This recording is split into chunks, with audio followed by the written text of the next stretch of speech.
Hello and welcome to my channel, everyone.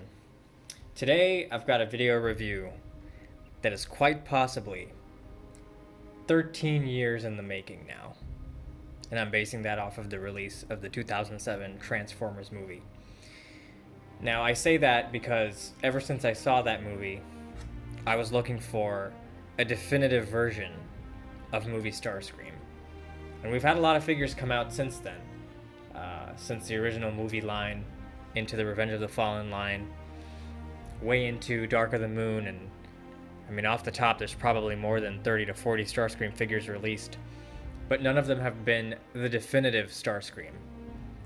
And here I am today to say, as far as transformable figures go, I think we've got it right here.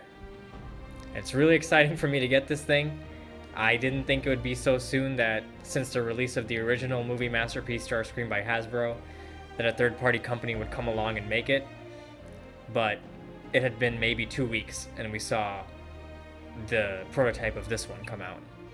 So here it is in hand. I'm going to take my time reviewing this figure because Starscream is my favorite character since the cartoon, since the movies. He's always been my favorite, and I'm just going to take my time looking at this guy and showing you how phenomenal this piece really is. Just gonna do a quick rotation so you guys can see the full figure in all its glory. And I'm gonna talk more about it in detail in a second. So that's the overview.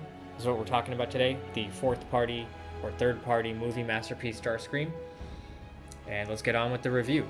The first portion we're gonna take a look at today, as I always grade my figures in, is packaging. So let's take a look at that. Okay, so moving the figure to the side real quick, I'll show you guys what the packaging looks like. Don't get too excited, because this is not one of the stronger points of this figure. This is the packaging. As you can see, it's very plain, just got the white box with some of the details on the box showing what's inside, which is the Masterpiece Starscream in its jet mode. And it just says F12 and some Chinese characters. F12 on this side. Metal deformation. Kind of, they got to put their own stamp on it without any copyright infringement, so they call it Deformation. F12 with the more characters on the bottom. Same thing. So very bland. Literally no company marking on it whatsoever. Literally just shows you picture of the jet, some text. That's all you get. Inside, though, however, it does come very nicely secured in a clamshell tray. One step above the Hasbro masterpiece, in my opinion, because the Hasbro piece had everything in here with some twisty wires, and once you take the wires off, the piece doesn't go back in properly, and you can't really secure it for storage or if you're moving. So very nice that they give you a clamshell box with this. This figure also does differ from the movie masterpiece official release because it came packaged in robot mode, and the MPM official release comes packaged in vehicle mode in the F-22 Raptor mode. So I'm going to give the plus to this one in terms of security. In terms of overall art and graphics, I'm going to have to give that obviously to the MPM. I'm not going to be doing a strict comparison in this video. I don't have that one out for comparison right now. It's in the closet right now. However, if there are enough interest and you guys want to see that comparison, I am more than happy to do a video of that in the future, comparing these two side by side, comparing this one with the MPM release. So overall, out of 5, I'm going to give the packaging a 3 out of 5, knocking it down 2 points because it is very bland. However, I'm giving it the 3 points because inside you can restore and repackage the figure so securely. Now, this is not the end of the world. The packaging, honestly, is not the biggest deal to me. That might seem like a low score to some of you guys, 3 out of 5. However, the price that you're paying for this, which is $79.99, you're going to have to take cost cuts somewhere, and packaging really is not the worst place to take them. I would rather have an excellent figure like this one is and have subpar packaging. No big deal whatsoever. Still a phenomenal piece, but I have to give the packaging a score, so I'm going to give it a 3 out of 5. That takes care of that. Now we're going to move on to our next rating, which is source material. So let's talk about the movie for a second. So for those of you who are Transformers fans, you'll know that this piece right here is based off of his appearance, off of Starscream's appearance in the 2007 Transformers live action movie. The first one to be released in live action, directed by Michael Bay. who has become quite a controversial director when it comes to Transformers. And I'm just gonna be honest. Putting all the other movies aside and just talking about excuse me. Bear with me, I got Invisalign in, so I'm getting used to talking with these things in. But talking about the 2000 movie and Michael Bay as the director for that, give me all the hate you want in the world. But that movie, hands down, to this day, is one of my most favorite movies ever made. I left that theater a completely different person because that movie was, to me, to my eyes, when I was 13 years old, such a game changer in cinema in terms of graphic design and computer-generated imagery that it made me rethink how movies could be shot and how characters could be implemented who in reality are not there. These are fictional alien robots, but they just look so real. The action was done so well that I left that theater looking at I left that movie looking at cars in the parking lot and vehicles all around me in the world, just wondering what they would look like if they could transform into a robot. I thought of the possibilities because that movie showed how you could incorporate technology and make something that would have been unthought of just years ago. And in my opinion, CGI only got better after Transformers because, like many people, we went into the theater not expecting these robots to look real or try to seem like they could manipulate what was around them, but he proved us all wrong. Yeah, sure, the plot might have not been super amazing with some of the nuanced jokes that were very slapstick in its nature, but the plot was simple, it was easy to follow, it worked. A to B, there was a boy in a car, that type of story, and it was not bogged down by all these convoluted B plots and crazy story strings that went on with the movies that happened after Dark of the Moon, which was the third movie. Michael Bay did get a little crazy in his later films, but I think the first one was grounded in reality, simple to follow. The CGI was amazing. It was just fun, wasn't too long, gave us great characters, awesome character designs, in my opinion. I know that's kind of polarizing because so many people look at this guy and they're like, that's not my Starscream. I grew up as a G1 watcher and, Starscream doesn't look like that. I get it, I can see why you might be offended if you're a purist or whatever. But if you're looking at this from a completely different perspective and trying to look at an alien world and give us some creatures that truly replicated something beyond Earth's realm, then this movie did it. And I love this movie. I love the 2007 Transformers movie. And moreover, I love this character. I know he didn't get a lot of screen time. I think cumulatively he maybe had probably 5 minutes of screen time, maybe 10, if I'm being generous. But the scenes that he was in, he just owned it, His first appearance attacking at Hoover Dam, and then subsequently helping the Decepticons in the city. It just, wow. He just kicked ass. And his voice was super cool in the first movie. They changed it later on, I don't know why. Charlie Adler, the voice actor for him, even though he only had about 2 to 3 lines, just that amount of menacing delivery that he could do, and coupled with the action scenes that the writers gave him and the way Michael Bay directed it, when he attacks the cars and starts attacking the F-22s that are in the city, just phenomenally done.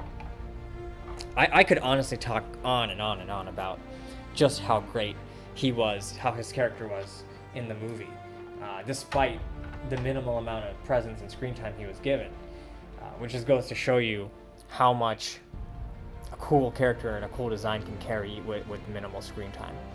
So I'll be honest and say that this next score is probably going to be a little bit of nostalgia speaking as well.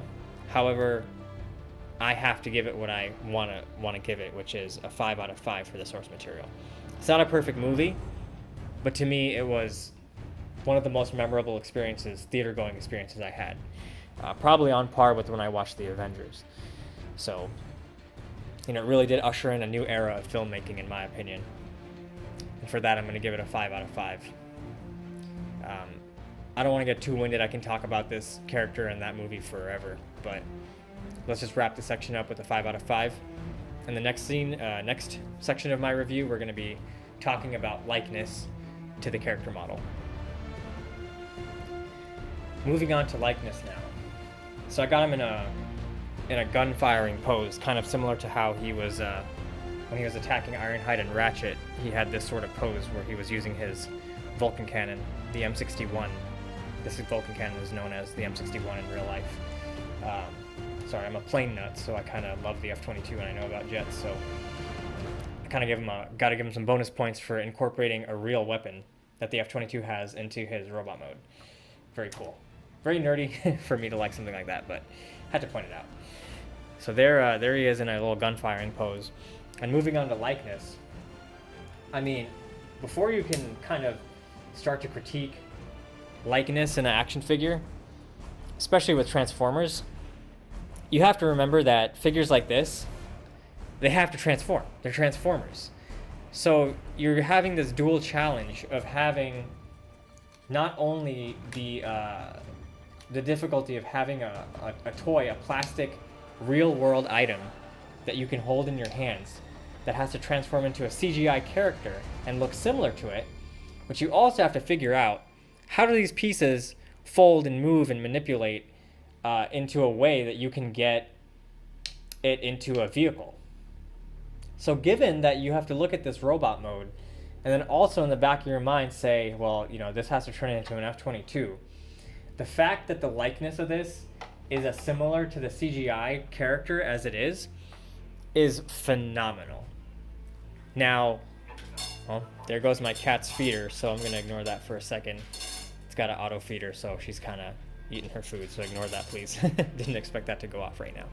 But I'll just keep talking. So you got Starscream here, basically looking like a CGI model, jumped off the screen into a plastic action figure toy that you can hold that also turns into an F-22, but looks like his CGI counterpart. Now, credit to where credit should be given. Hasbro developed this figure. Let's not go two ways about it.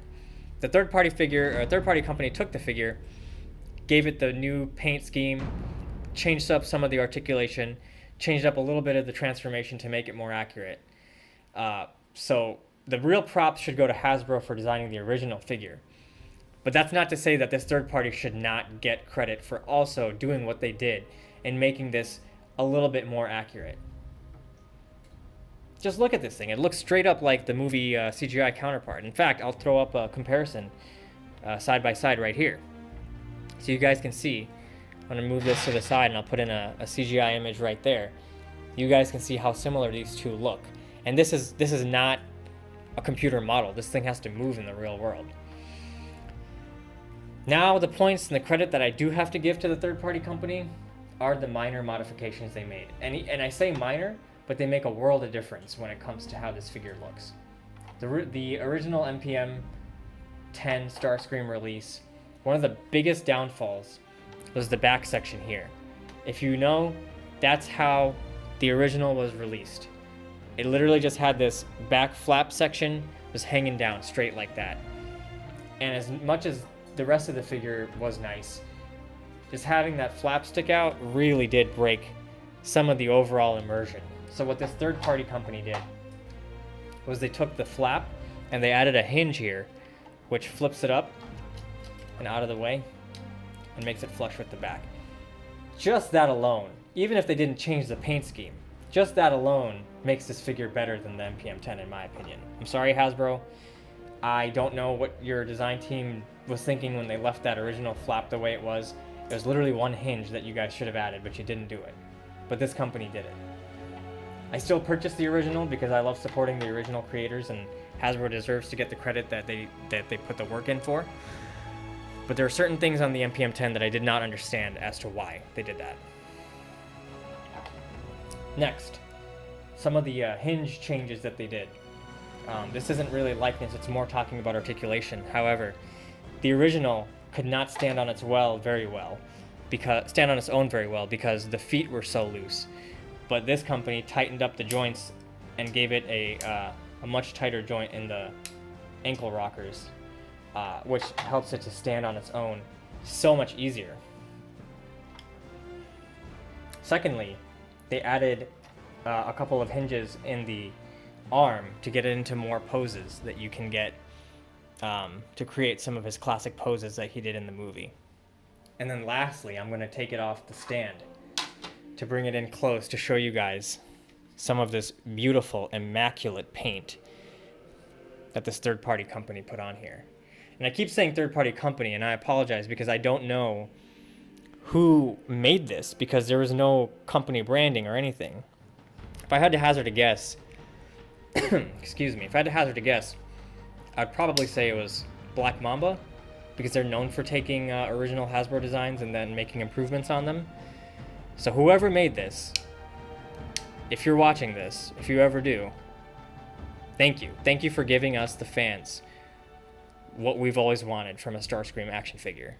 A true transforming masterpiece level Starscream figure. The extra paint on the thrusters here, just to add the next level of realism. Subtle gold highlights that you can see here. The original MPM had a more tan paint scheme, and this is gray and light white beige color and silver. Just makes it more true to the screen character. I always thought the MPM-10 looked a little off with its paint scheme. And you can see here on the legs as well. Look at all this subtle silver highlighting.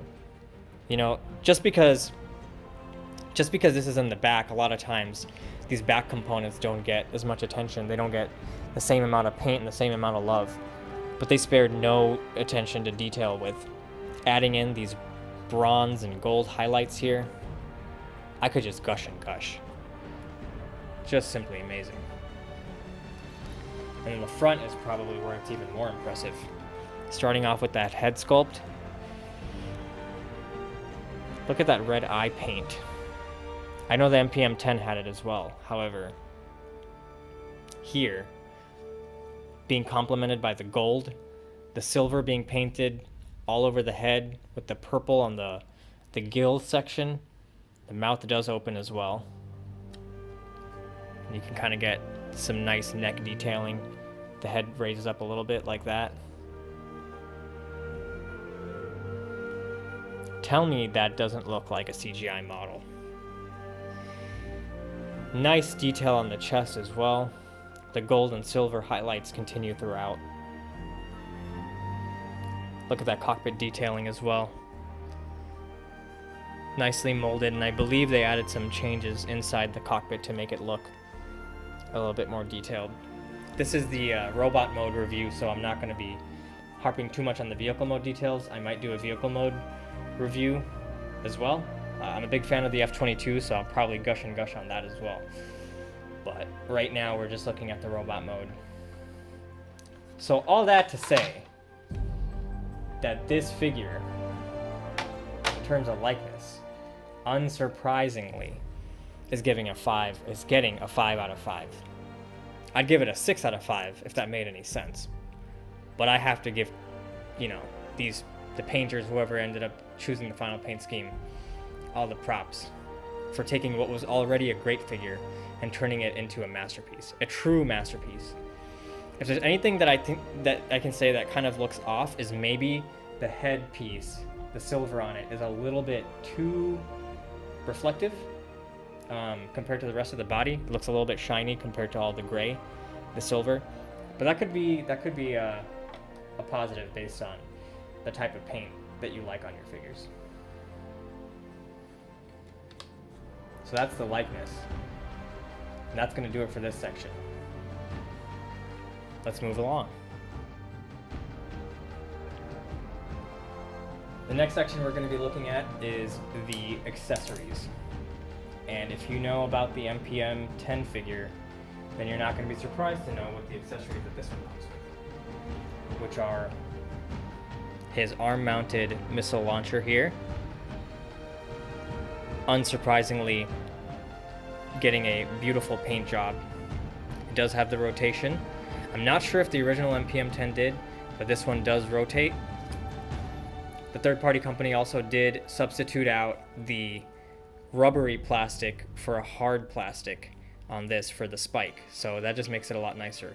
They also substituted the rubbery plastic that used to be on the hand with solid plastic as well, which I think for long-term use is probably going to be a lot better, because rubber potentially has the possibility of decaying over long time storage. So anytime you can get solid plastic, you want that. And it mounts pretty easily onto the hand. I'll show you that real quick.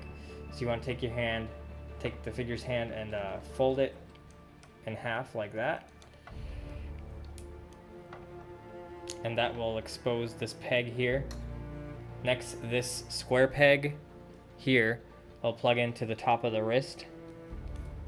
You don't want to put too much pressure on the finger, so maybe move that out of the way first. That pegs in like that. And then as you bring this down, actually, you know what? Sorry. I don't want to do this live, but just bear with me. After you get this folded up, you want to have this rectangle peg exposed, and that will accommodate the rectangle that's on the missile launcher. This is actually a little bit trickier than I thought to get on, so apologies for that. But once that's on, you want to push that down so it's secure. And then kind of trying to figure out if this is in. Doesn't look like it's wanting. There we go. There we go. Okay. And that gives it a very transformed up appearance. And then what's nice is you can rotate the missile launchers as needed. You can also rotate the arm in whichever direction you want this to look. So he's got his two weapons, his main weapons that you see in the movie. He used the missiles at Hoover Dam and then in the city battle as well. And his Vulcan cannon in his wrist. His two main weapons. He also does come with a third weapon, the chainsaw with the rotating disc, nicely done in a translucent orange color, but painted up to match the body as well with very subtle red and gold and silver accents. The amount of detail they put on these, even the accessories, accolades all around. One interesting piece about this is he didn't use his chainsaw in the first movie. This is from Revenge of the Fallen. So he didn't use, and when he was in this paint scheme, he never used this weapon. But the fact that they gave it to you is still much appreciated for those who want to have him wield this weapon, and kind of maybe if they were doing a repaint for the ROTF version, which I wouldn't be surprised if they made a repaint of this in the ROTF paint scheme for the Revenge of the Fallen movie, then they're already one step ahead by having this accessory ready to make. And they do store on the back as well, on the back of the figure if you wanted to. However, I think that just looks a little bit silly for my taste. But I believe if you want, you can take these weapons and store them. I'm trying to figure out the peg section. I believe it's here, maybe? I think like something like that. I'm not too sure. I wouldn't do that because it ruins the look of the movie character. But accessories. They covered everything you saw him with in the movie and then some. So also probably unsurprisingly, a 5 out of 5. So that's going to do it for the accessories. Not so much accessories, but as far as movie detailing, this guy does have his thrusters as well. A lot of the other Starscream action figure releases, especially the third-party ones, gave you the thrusters separately. But this one comes with thrusters. They fold in for the transformation, and they add that much more to the likeness. So accessories, I'm going to give a 5 out of 5. And for the last section, we're going to go into overall thoughts. So closing comments for this figure. I don't think you have to be a mind reader to know that this is the definitive transforming movie Starscream figure. Now I know 3A made one a couple years ago that was a non-transforming action figure, which is going to be the most accurate Starscream, obviously, but the problem with that is it's not really a Transformer. Like if you're a Transformer fan, I think most people want figures that transform. So the fact that this guy gives you the accuracy, the detail, the look, the fit and finish, and can turn into an F-22, which I apologize for not showing in this movie because I don't want to transform this guy too much because of paint chips and stuff. If there's enough requests, I will do an F-22 comparison. to show you guys how the vehicle mode looks. But speaking in terms of overall thoughts, this is hands down a 5 out of 5 in every sense of the word and category. If you are a Starscream fan, if you're a Movieverse fan, you have to get this guy. The tricky thing with third parties and fourth party figures is they get released, and if they do sell out or if they get shut down, you don't know when, if ever, they'll come back. So if you're looking at this and even have a slight modicum of interest, I would urge you to order one and get it while you can. Because this sort of happened with the third-party Black Apple Optimus Prime, which was done by Wei Zhang, I believe. They got shut down, and now that figure is so coveted because it's considered the definitive transforming Movieverse Optimus Prime. And I think this right here is the definitive transforming movie Starscream figure. I apologize if I repeated a lot of stuff in this review, but Starscream, the F-22 Raptor, and the first Transformers movie are all things that are near and dear to my heart. So I can get a bit worded and a bit passionate. There's one thing that I wanted to point out in this review, kind of not the end of the world, but bugged me, was that this did come with a missing piece. You can see this section here folds up and folds out in half to give his top wing the movie accurate look, and I was missing that piece on this side. I contacted the seller for after sales support, and I do believe they're going to send me either a replacement piece or exchange the figure for me. So I'm not crazy upset, but a little bit disappointed not to be able to put this on the shelf in its completed form. But hopefully in a couple weeks I can get that piece and everything will be alright. So that concludes my review for the fourth party Transformers movie masterpiece Starscream. If there's anything that I missed in the video that you're curious about and would like questions answered on, just drop them below. I'll do my best to get to you. If you want a vehicle mode review, I'm more than happy to do that as well. And I do plan on doing a comparison to the original MPM-10 as a separate video. So that's going to do it for now. I hope you enjoyed the video, and until next time, peace.